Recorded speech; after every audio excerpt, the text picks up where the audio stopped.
Hello दोस्तों, कैसे हैं आप सब। उम्मीद करती हूँ कि आप लोग अच्छे होंगे और अपनी पढ़ाई अच्छे से कर रहे होंगे। तो दोस्तों, आज हम पॉलिटी घटना चक्र का चैप्टर प्रधानमंत्री से रिलेटेड एमसीक्यू पर डिस्कस करेंगे। तो चलिए स्टार्ट करते हैं। निम्नलिखित कथनों पर विचार कीजिए।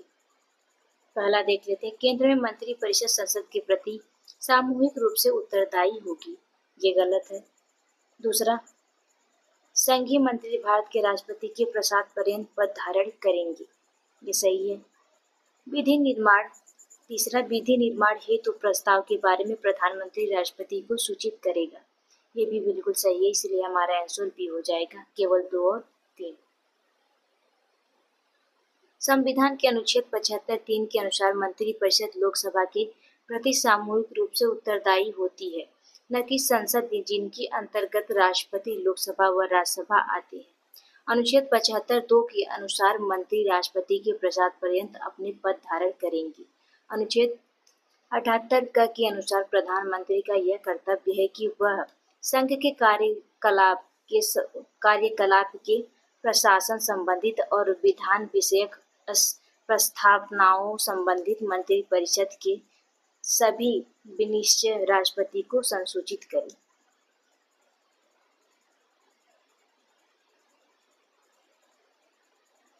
निम्नलिखित में से किसका भारत के संविधान में तो स्पष्ट उल्लेख नहीं है, पर परिपाटी के रूप में पालन किया जाता है? तो आपको हो जाएगा आंसर बी। प्रधानमंत्री यदि निम्न सदन में बहुमत खो दे तो उसे त्याग पत्र दे देना चाहिए। प्रधानमंत्री यदि निम्न सदन लोकसभा में बहुमत खो दे तो वह त्याग पत्र दे देता है। इसका संविधान में कहीं उल्लेख नहीं है, किंतु निम्न सदन के प्रति मंत्रिपरिषद के सामूहिक उत्तरदायित्व की व्यवस्था अनुच्छेद 75(3) के कारण यह परंपरा है कि वह बहुमत खोते ही त्यागपत्र दे देता है। भारतीय राजनीतिक व्यवस्था में कार्यपालिका के अधीन रहकर कार्य करती है। तो आपका हो जाएगा आंसर बी, विधायिका के अधीन। भारत में संसदात्मक शासन प्रणाली अपनाई गई है। भारतीय राजनीतिक व्यवस्था में कार्यपालिका विधायिका के अधीन रहकर कार्य करती है, क्योंकि राजनीतिक कार्यपालिका का गठन विधायिका के सदस्यों में से होता है और कार्यपालिका मंत्री परिषद सामूहिक रूप से विधायिका लोकसभा के प्रति उत्तरदायी होती है। निम्नलिखित में से कौन सा एक प्रस्ताव भारत में मंत्री परिषद रख सकती है? तो आपका हो जाएगा आंसर डी, विश्वास प्रस्ताव। संसद में विश्वास प्रस्ताव समर्थन प्रस्ताव के रूप में सरकार द्वारा रखा जाता है। इस प्रकार के प्रस्ताव को संसद लोकसभा में ही स्वीकृत अथवा अस्वीकृत किया जाता है। सरकार विश्वास प्रस्ताव संसद लोकसभा में तभी लाती है जब उसे लोकसभा में अपना बहुमत सिद्ध करना होता है। विश्वास प्रस्ताव प्रधान या उनकी मंत्रिपरिषद अथवा उनमें से कोई एक सदस्य रख सकता है, जबकि लोकसभा में सरकार के विरुद्ध अविश्वास प्रस्ताव विपक्ष के किसी सदस्य द्वारा लाया जाता है। लोकसभा के अविश्वास प्रस्ताव पारित हो जाने पर मंत्रिपरिषद को त्यागपत्र देना पड़ता है।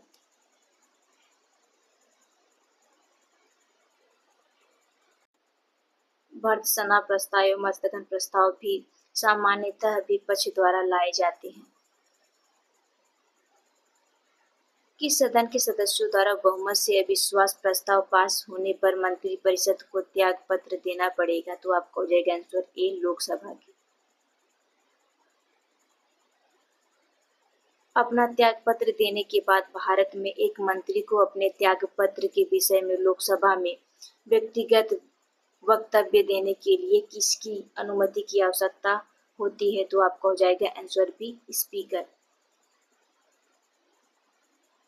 लोकसभा के प्रक्रिया एवं संचालन संबंधित नियम 199 के अंतर्गत मंत्री को अपने त्यागपत्र के विषय में लोकसभा में व्यक्तिगत वक्तव्य देने के लिए स्पीकर लोकसभा अध्यक्ष की अनुमति की आवश्यकता होती है। यदि मंत्री वक्तव्य नहीं देना चाहता है तो स्पीकर के द्वारा उसको अपने त्यागपत्र के विषय में बोलने के लिए बाध्य नहीं किया जा सकता है। यह मंत्री की अपनी स्वतंत्र इच्छा होती है। मंत्रिपरिषद के विरुद्ध अविश्वास प्रस्ताव लाने के लिए लोकसभा के सदस्यों की संख्या होनी चाहिए, तो आपका हो जाएगा आंसर सी 50।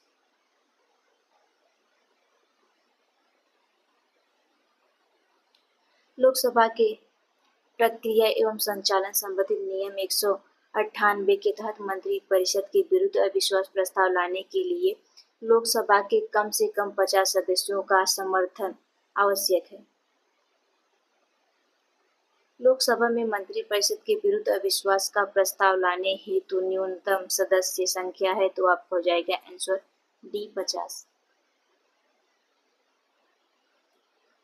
भारत में अविश्वास प्रस्ताव के विषय में निम्नलिखित कथनों पर विचार कीजिए। पहला देख लेते हैं, भारत के संविधान में किसी अविश्वास प्रस्ताव का कोई उल्लेख नहीं है, बिल्कुल सही। दूसरा, अविश्वास प्रस्ताव केवल लोकसभा में ही पुनः स्थापित किया जा सकता है, ये भी सही है, इसलिए हमारा आंसर सी हो जाएगा। 1 और 2 दोनों। भारतीय संविधान के अनुच्छेद 75(3) के अनुसार मंत्रिपरिषद लोकसभा के प्रति सामूहिक रूप से उत्तरदायी होगी, अतः अविश्वास प्रस्ताव केवल लोकसभा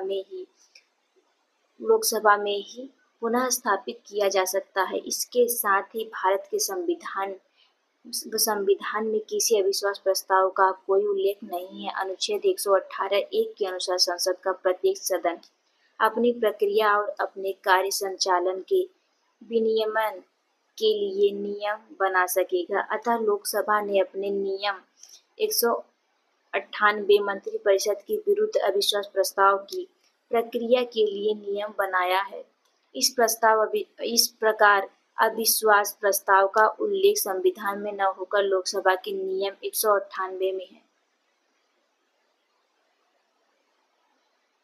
केंद्रीय मंत्रिपरिषद के त्याग पत्र देने के उपरांत निम्नलिखित में से कौन सी एक सही स्थिति नहीं है, तो आपका हो जाएगा आंसर ए, राष्ट्रपति शासन लागू हो जाएगा।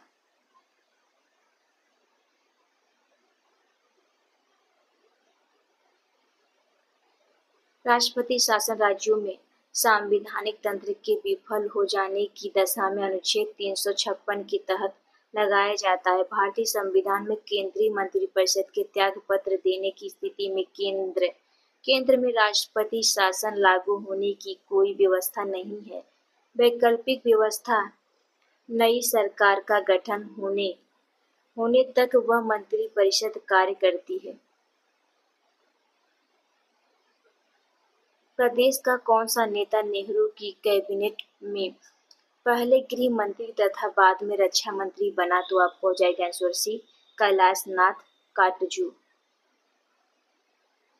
कैलाशनाथ काटजू ने नेहरू की कैबिनेट में 1951 में विधि मंत्री के रूप में शामिल हुए थे तथा इसी वर्ष वे देश के तीसरे गृह मंत्री बने। 1955 में उन्हें रक्षा मंत्री का पदभार सौंपा गया था। वे 1957 से 1962 के दौरान मध्य प्रदेश के मुख्यमंत्री भी रहे।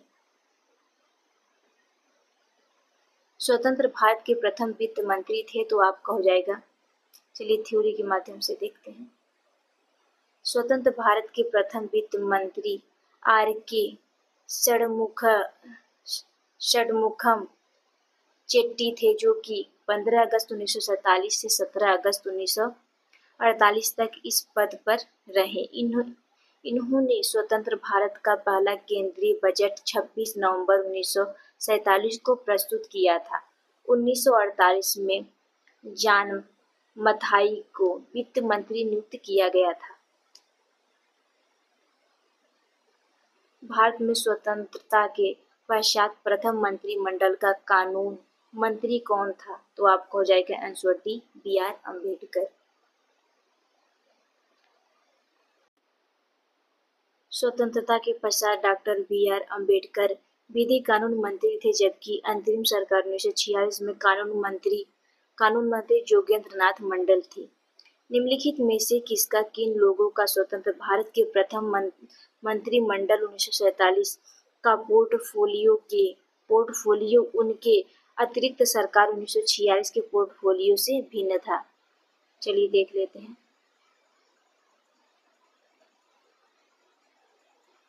तो आपका आंसर हो जाएगा डी, आंसर डी तीसरा, C.H. भाभा।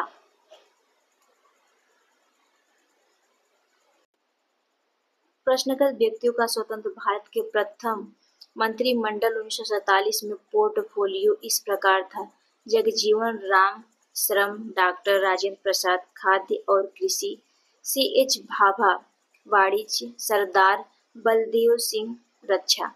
इन व्यक्तियों का पुनर्गठित अंतरिम सरकार 1946 में पोर्टफोलियो इस प्रकार था: जगजीवन राम श्रम, डॉक्टर राजेंद्र प्रसाद खाद्य और कृषि, C.H. भाभा खाद्य और विद्युत कार्य, सरदार बलदेव सिंह रक्षा। उपर्युक्त से स्पष्ट है कि इन प्रश्न का सही उत्तर विकल्प डी है। भारत के 12वें प्रधानमंत्री थे, तो आपका हो जाएगा आंसर बी, देवेगौड़ा।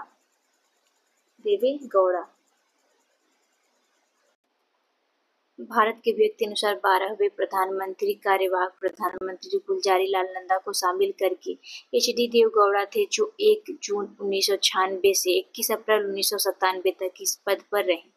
इस संदर्भ में वर्तमान प्रधानमंत्री नरेंद्र मोदी देश के 15वें प्रधानमंत्री हैं। भारत के प्रधानमंत्री की आधिकारिक वेबसाइट पर भी नरेंद्र मोदी को 15वें प्रधानमंत्री के रूप में उल्लेख है। प्रधानमंत्रियों को उनके कार्यकाल के साथ सुमेलित कीजिए। चलिए देख लेते हैं। सही सुमेलित क्रम इस प्रकार है: पहला, H.D. देवेगौड़ा 1 जून 1996 से 21 अप्रैल 1997 तक। दूसरा, चंद्रशेखर 10 नवंबर 1990 से 21 जून 1991 तक। तीसरा, अटल बिहारी वाजपेयी 21 मार्च 1998 से 22 मई 2004 तक। इंद्र कुमार गुजराल 21 अप्रैल 1997 से 19 मार्च 1998 तक। पांचवा, विश्वनाथ प्रसाद सिंह 2 दिसंबर 1989 से 10 नवंबर 1990 तक। उल्लेखनीय है कि अटल बिहारी वाजपेयी उपर्युक्त अवधि के पूर्व 16 मई 1996 से 1 जून 1996 की संक्षिप्त अवधि के लिए भी देश के प्रधानमंत्री रहे थे।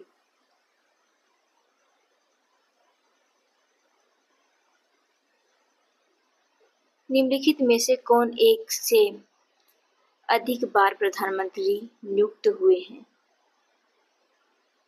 पहला, जवाहरलाल नेहरू, ये भी सही है। इंदिरा गांधी, ये भी हो जाएगा। तीसरा, गुलजारी लाल नंदा, और चौथा, अटल बिहारी वाजपेयी, ये चारों हुए हैं। आंसर डी हो जाएगा। दिए गए सभी व्यक्ति एक से अधिक बार प्रधानमंत्री नियुक्त हुए, जिनमें गुलजारी लाल नंदा 2 बार कार्यकारी प्रधानमंत्री रहे।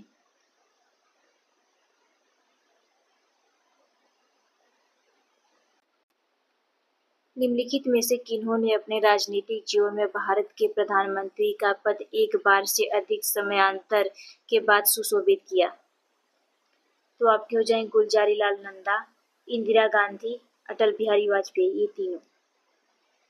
इसलिए हमारा आंसर सी हो जाएगा।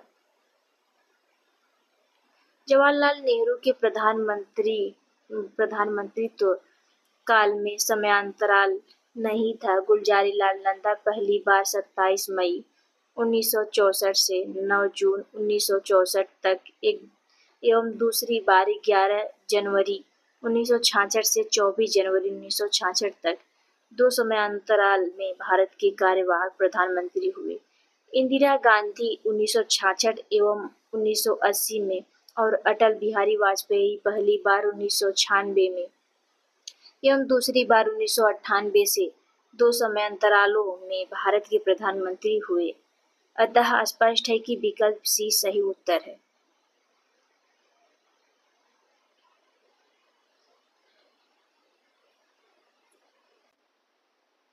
भारत के किस प्रधानमंत्री की मृत्यु देश के बाहर हुई?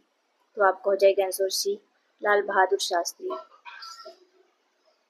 भारत के तृतीय प्रधानमंत्री लाल बहादुर शास्त्री की मृत्यु देश के बाहर ताशकंद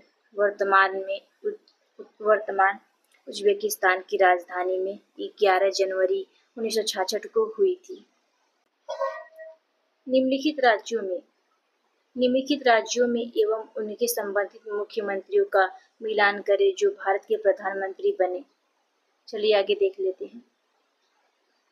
सही सुमेल इस प्रकार है। पीवी नरसिम्हा राव हो जाएंगे अविभाजित आंध्र प्रदेश। मोरारजी देसाई हो जाएंगे बम्बई। एच.डी. देवगौड़ा कर्नाटक। चरण सिंह अविभाजित उत्तर प्रदेश। नरेंद्र मोदी गुजरात। निम्नलिखित में से कौन भारत के प्रधानमंत्री बनने से पूर्व किसी भी राज्य के मुख्यमंत्री नहीं रहे थे? तो आपको हो जाएगा आंसर सी, चंद्रशेखर। चंद्रशेखर प्रधानमंत्री बनने से पूर्व किसी भी राज्य के मुख्यमंत्री नहीं रहे थे, जबकि एच.डी. देवगौड़ा कर्नाटक के, पी.बी. नरसिम्हा राव आंध्र प्रदेश के तथा मोरारजी देसाई महाराष्ट्र के मुख्यमंत्री रह चुके थे। चरण सिंह उत्तर प्रदेश के मुख्यमंत्री रहे थे। निम्नलिखित में से कौन भारत के प्रधानमंत्री बनने से पूर्व किसी राज्य के मुख्यमंत्री नहीं रहे थे? तो आपको हो जाएगा आंसर डी, चंद्रशेखर। निम्नलिखित में से कौन अपने प्रधानमंत्रित्व काल में लोकसभा के सदस्य थे? तो आपका हो जाएगा आंसर सी, चंद्रशेखर। देवगौड़ा आई के गुजरात एवं डॉक्टर मनमोहन सिंह अपने प्रधानमंत्रित्व काल में लोकसभा सदस्य नहीं बल्कि राज्यसभा के सदस्य थे, जबकि चंद्रशेखर 10 नवंबर 1990 से 21 जून 1991 के मध्य भारत के प्रधानमंत्री थे और इन दौरान वे बलिया लोकसभा में निर्वाचन क्षेत्र से सांसद थे। भारत के प्रधानमंत्रियों में से कौन अपने कार्यकाल में संसद में कभी भी उपस्थित नहीं हुआ? तो आपका हो जाएगा आंसर डी, चौधरी चरण सिंह। चौधरी चरण सिंह 28 जुलाई 1979 से 14 जनवरी 1980 तक भारत के प्रधानमंत्री रहे थे। उनके पूर्व कार्यकाल के दौरान लोकसभा की बैठक ही नहीं हुई। लोकसभा की निर्धारित बैठक से एक दिन पूर्व ही कांग्रेस द्वारा समर्थन वापसी के कारण चौधरी चरण सिंह को प्रधानमंत्री पद से इस्तीफा देना पड़ा था। अन्य तीनों प्रश्न प्रधानमंत्री अपने कार्यकाल में संसद में उपस्थित हुए थे। निम्नलिखित में से कौन भारत के संघीय वित्त मंत्री रहे हैं? तो आपको हो जाएगा BP Singh, R Venkataraman, Y B Chauhan, Pranab Mukherjee. इसलिए हमारा आंसर डी हो जाएगा।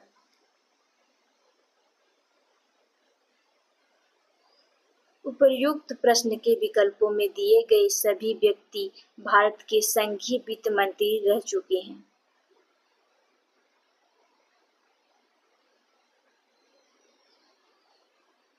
उदारीकरण, निजीकरण और भूमंडलीकरण की नई आर्थिक नीति घोषित की गई प्रधानमंत्री? तो आपका हो जाएगा आंसर सी, नरसिम्हा राव द्वारा। 24 जुलाई 1991 को तत्कालीन प्रधानमंत्री नरसिम्हा राव ने नई औद्योगिक नीति की घोषणा की। इनके द्वारा किए गए आर्थिक सुधारों में उदारीकरण, निजीकरण, भूमंडलीकरण तथा बाजारीकरण की नीति अपनाई गई। मनमोहन सिंह के संबंध में निम्नलिखित में से कौन सा कथन सही नहीं है? तो आपका हो जाएगा आंसर सी, वित्त आयोग के पूर्व अध्यक्ष। प्रधानमंत्री डॉक्टर मनमोहन सिंह भारत के वित्त मंत्री, योजना आयोग के उपाध्यक्ष, रिजर्व बैंक के पूर्व गवर्नर तथा अंतर्राष्ट्रीय मुद्रा कोष में भारत के पूर्व प्रतिनिधि रह चुके हैं, परंतु वे वित्त आयोग के अध्यक्ष कभी नहीं रहे। प्रधानमंत्री मनमोहन सिंह, तो आपके हो जाएंगे आंसर डी, असम से राज्यसभा के सदस्य हैं। डॉक्टर मनमोहन सिंह वर्ष 2004 से 2014 तक प्रधानमंत्री पद पर रहे। वे असम राज्य से सर्वप्रथम 1991 में राज्यसभा के सदस्य चुने गए थे।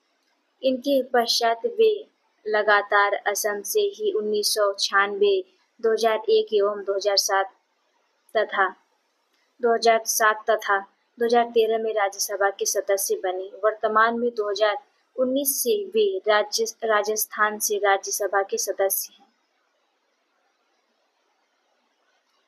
निम्नलिखित वाक्यों का अध्ययन कीजिए। कथन मंत्री नीति बनाते हैं और लोक सेवक उनका क्रियान्वयन करते हैं। कारण, संसदीय प्रणाली में मंत्रियों का उत्तरदायित्व का सिद्धांत कार्य करता है। आगे देख लेते हैं, तो हमारा आंसर बी हो जाएगा। कथन और कारण दोनों सही है, किंतु कथन कारण का सही स्पष्टीकरण नहीं है। कथन और कारण दोनों सही है, किंतु कारण कथन का स्पष्टीकरण नहीं है। मंत्रियों के उत्तरदायित्व के कारण अधिकारी अनामता के सिद्धांत से संरक्षित रहते हैं और अधिकारियों के द्वारा किए गए कार्यान्वयन की जिम्मेदारी अंतिम रूप से मंत्री की होती है। निम्नलिखित कथनों पर विचार कीजिए और दिए गए कोटों से सही उत्तर का चयन कीजिए। पहला कथन ये देख लेते हैं। किसी व्यक्ति को उप प्रधानमंत्री कहना केवल राजनीतिक निर्णय है। कारण आर, वह उसे प्रधानमंत्री का कोई अधिकार प्रदान नहीं करता, इसलिए हमारा आंसर हो जाएगा आंसर बी।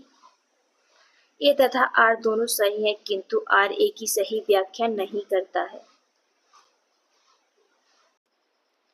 भारतीय संविधान के किसी अनुच्छेद में उप प्रधानमंत्री के पद एवं उत्तरदायित्व के निर्वहन का उल्लेख नहीं है। भारतीय प्रधानमंत्री के परामर्शानुसार राष्ट्रपति मंत्रिमंडल के किसी सदस्य को उप प्रधानमंत्री नियुक्त कर सकते हैं।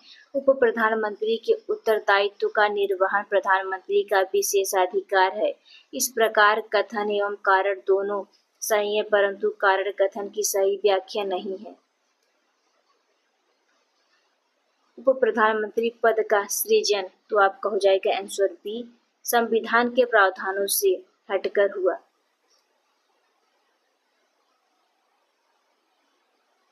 उप प्रधानमंत्री पद का उल्लेख संविधान में नहीं है तथा राजनीतिक बाध्यताओं के कारण संविधान के प्रावधानों से हटकर इस पद का सृजन किया जाता है, जो कि पूर्णतः गैर संवैधानिक पद है।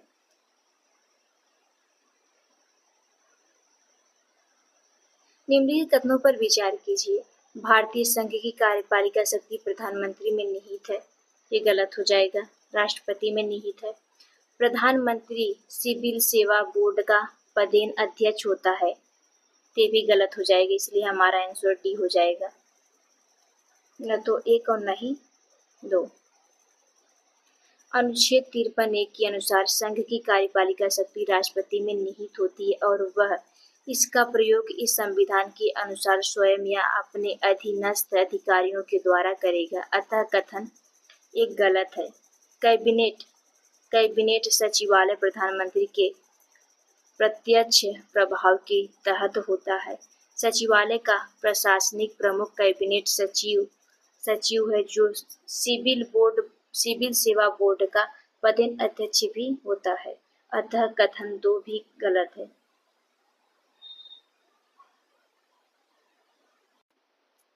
केंद्रीय सरकार के संदर्भ में निम्नलिखित कथनों पर विचार कीजिए। पहला, भारत के संविधान में उपबंध है कि समस्त कैबिनेट मंत्री अनिवार्य रूप से केवल लोकसभा के ही आसीन सदस्य होंगे, तो आपका गलत हो जाएगा।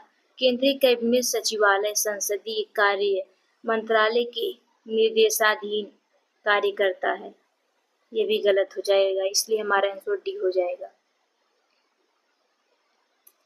संविधान के अनुच्छेद 75(3) के अनुसार मंत्रिपरिषद लोकसभा के प्रति सामूहिक रूप से उत्तरदायी होगी। मंत्रीगण संसद के किसी भी सदन के सदस्य हो सकते हैं। अनुच्छेद 75(5) के अनुसार नियुक्त मंत्री को किसी भी सदन का सदस्य न होने पर 6 माह के अंदर किसी भी सदन का सदस्य होना अनिवार्य है, अन्यथा समयावधि बीत जाने पर वह मंत्री नहीं रह सकता। केंद्रीय कैबिनेट सचिवालय सीधे प्रधानमंत्री के अधीन होता है। इसका प्रशासनिक प्रमुख कैबिनेट सचिव होता है, जो सिविल सर्विसेज बोर्ड का पदेन अध्यक्ष भी होता है। अतः प्रश्न दोनों कथन गलत हैं, इसलिए विकल्प डी सही उत्तर है।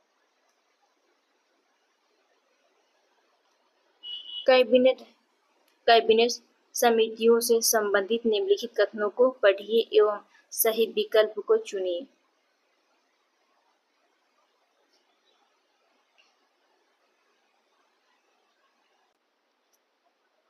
कथन 1, संविधान में कैबिनेट समितियों का उल्लेख नहीं है, बिल्कुल सही।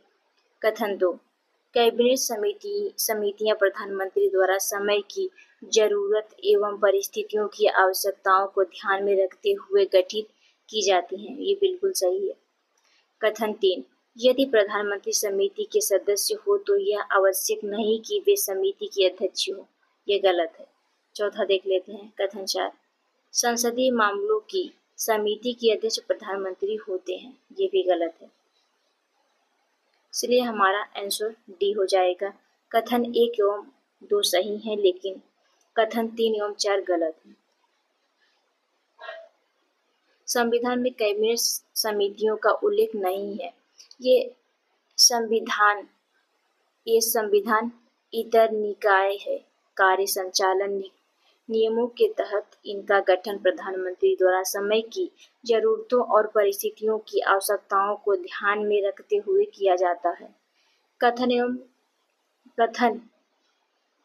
इस प्रकार कथन पहला और दूसरा सही है। कैबिनेट समिति का सदस्य प्रधानमंत्री के होने पर उनकी अध्यक्षता प्रधानमंत्री द्वारा की जाती है। कोई अन्य मंत्री कैबिनेट सचिव का अध्यक्ष तभी होता है यदि प्रधानमंत्री उस समिति में शामिल न हो। संसदीय मामलों की कैबिनेट समिति के प्रधानमंत्री सदस्य नहीं होते हैं और इनकी अध्यक्षता वर्तमान में जून 1990 में हुई पुनर्गठन के तहत रक्षा मंत्री द्वारा की जाती है। इस प्रकार कथन 3 एवं 4 गलत है। केंद्र सरकार में उच्चतम नागरिक सेवा अधिकारी कौन है? केंद्र सरकार में उच्चतम नागरिक सेवा अधिकारी कौन है? तो आपके हो जाएंगे आंसर बी, मंत्रिमंडल सचिव। केंद्र सरकार में उच्चतम नागरिक सेवा अधिकारी मंत्रिमंडल कैबिनेट सचिव होता है।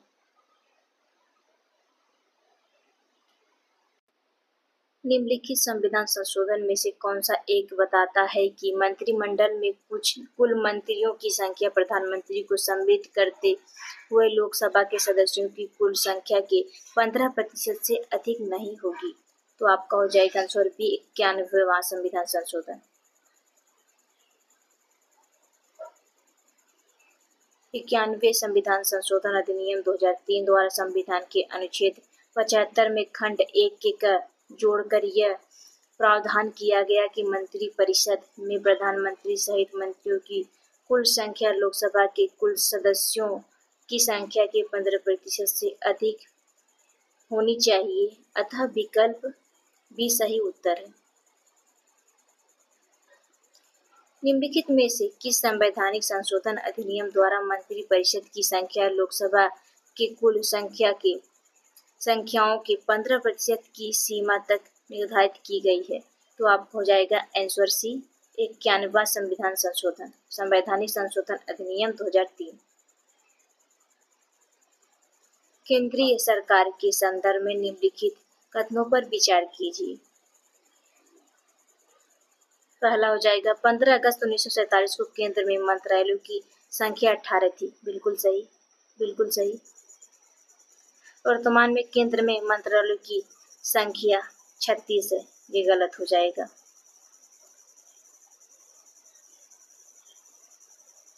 15 अगस्त 1947 को केंद्र में मंत्रालयों की संख्या 18 थी। वर्तमान में केंद्र में मंत्रालयों की संख्या कुल 51 है। निम्नलिखित में से कौन सा आधिकारिक दस्तावेज भारत से संबंधित है? तो आपको हो जाएगा आंसर बी, श्वेत पत्र। भारत में सरकार द्वारा अथवा उनके किसी मंत्रालय द्वारा किसी विषय पर स्वीकृति एवं आधिकारिक विवरण श्वेत पत्र के रूप में जारी किया जाता है। संघीय मंत्रिमंडल का पुनर्गठन किसकी रिपोर्ट पर आधारित था? तो आपको हो जाएगा आंसर ए, गोपालास्वामी अयंगर। इन गोपालास्वामी अयंगर ने वर्ष 1949 में प्रस्तुत अपनी report reorganisation of government machinery में अनुशंसा की थी कि bureau of natural resources and agriculture, bureau of industry and commerce, bureau of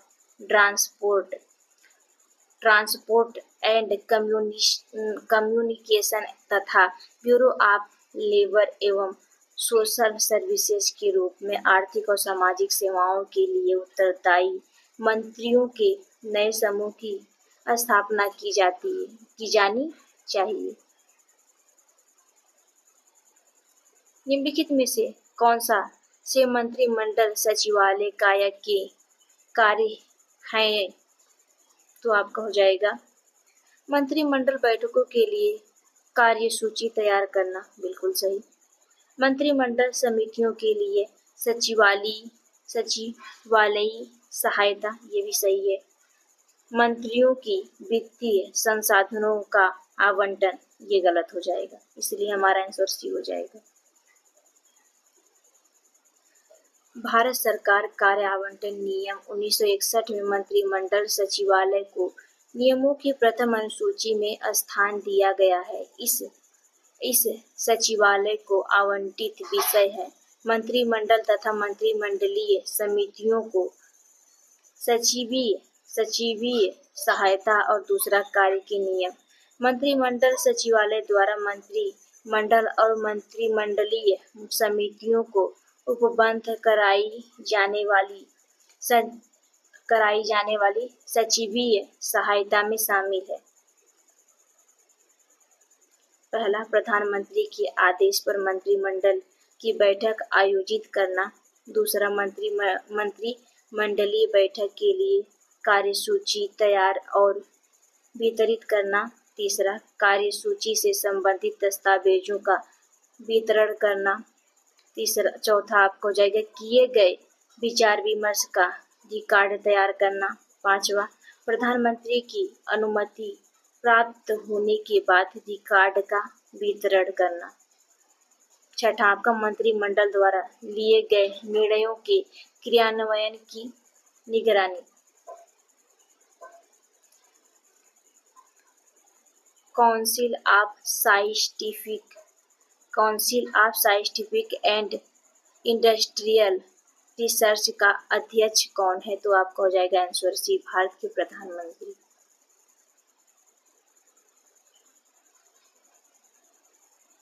वैज्ञानिक एवं औद्योगिक अनुसंधान परिषद के पदेन अध्यक्ष भारत के प्रधानमंत्री होते हैं, जबकि केंद्रीय वैज्ञानिक एवं प्रौद्योगिकी मंत्री इनके पदेन उपाध्यक्ष होते हैं। राष्ट्रीय सुरक्षा समिति का प्रधान कौन होता है? तो आपको हो जाएगा आंसर बी, प्रधानमंत्री। राष्ट्रीय सुरक्षा समिति के प्रधान या अध्यक्ष प्रधानमंत्री होते हैं। स्वतंत्र भारत में प्रथम बार संसदीय सचिव का पद किस वर्ष सृजित किया गया? तो आपको हो जाएगा आंसर ए 1951। स्वतंत्र भारत में प्रथम बार संसदीय सचिव का पद वर्ष 1951 में सृजित किया गया था।